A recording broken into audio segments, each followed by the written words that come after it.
wanted to show you how I made these really cute tags. They would be cute bookmarks or gift tags. They would be cute for wedding showers, baby showers, birthday, Mother's Day. And you could put a scripture or a greeting on the back. And for a tea party, I thought they'd be really cute, tied with string hanging down from a cup. So I'm going to give you quick instructions, maybe not so quick. I have not put the ribbon on these, but I thought this would be so cute with the gold trim. So I'll put those on in a minute.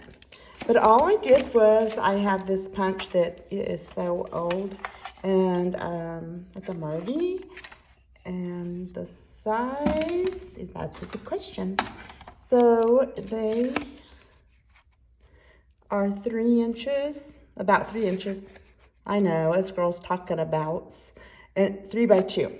This has been a really great product because I took watercolor paper and I just punched, just put it in like that, punch it, and you have this cute tag.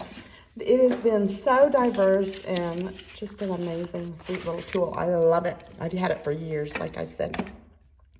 So the next step, all I did was I made, at the suggestion of a friend, I made a free-handed this template of this little teeny cup. And I laid it on here. I'll zoom in a little bit, and took a pencil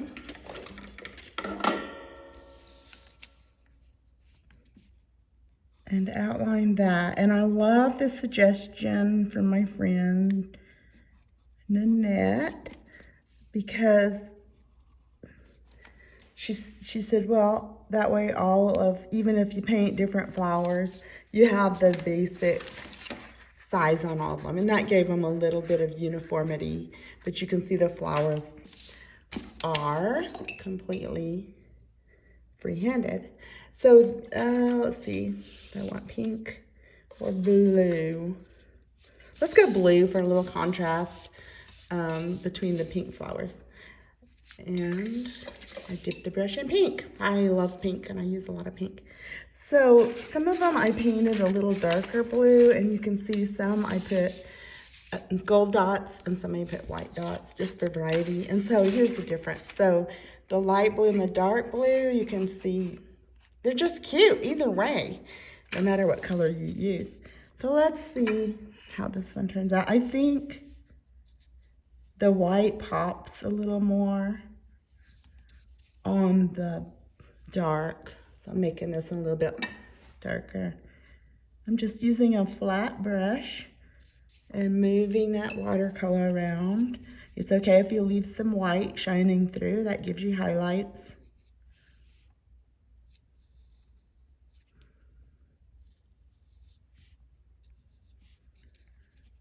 And we'll leave that right there, and then we'll be outlining with a Sharpie, so it's okay if it's not perfect. I love always outlining. It's just my style and what I do. So then I'm coming in with the pink roses, and again using a flat brush, and I start with the dark center and do like a little C, and I keep following those, let the petals get larger and larger as you work around. And let the background, let the paper be your white.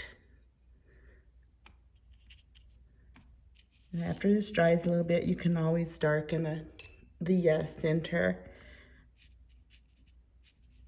So I like things in odd numbers, threes and fives, and then I know this looks kind of spacey right here, and the leaves will be a filler for that gap. So let's do the leaves. I hold the brush straight up, press, and press. Get a little darker. So you can see how those fill in those blank spaces.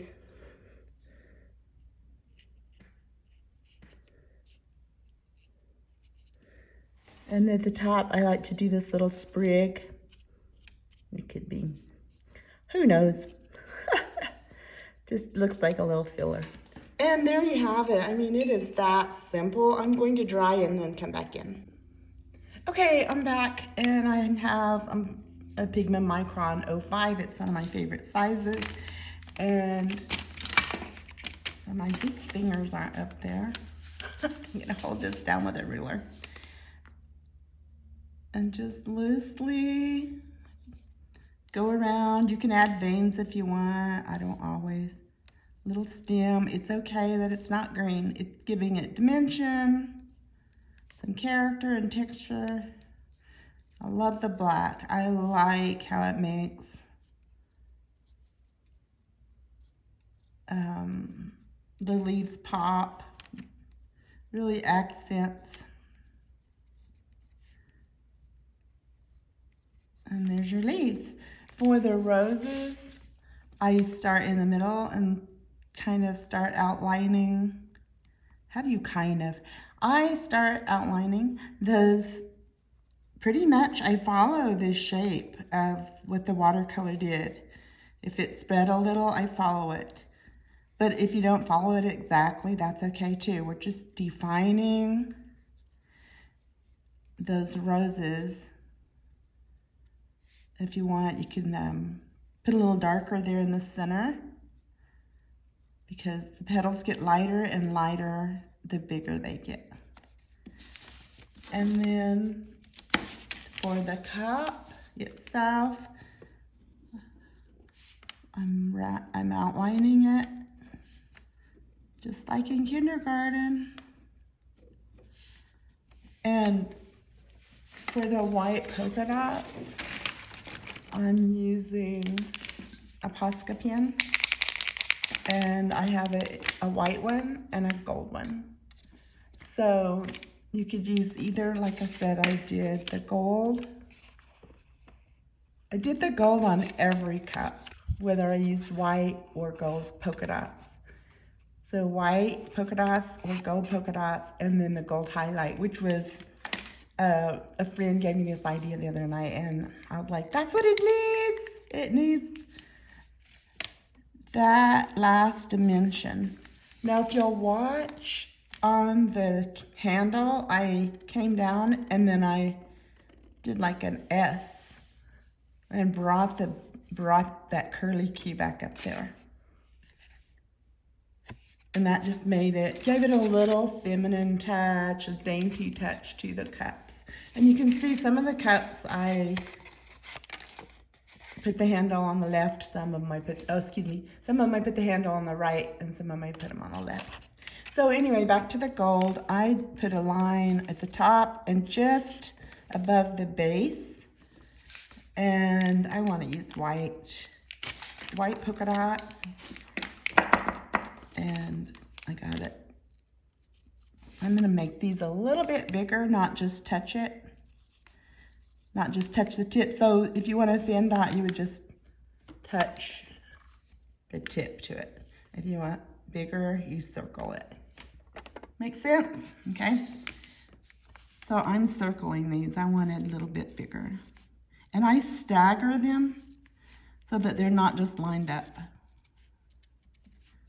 And I put a few on the handle. So let me dry that.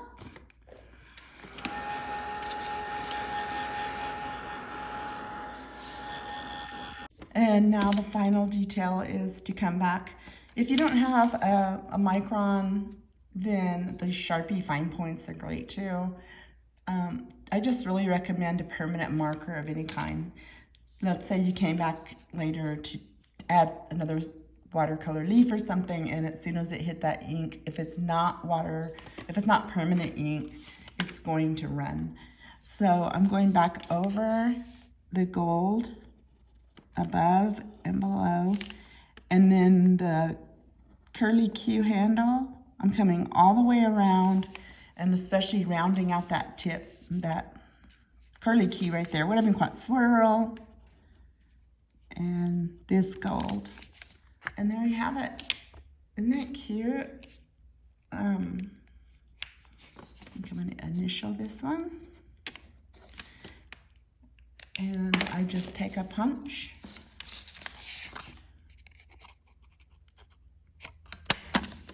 And some ribbon.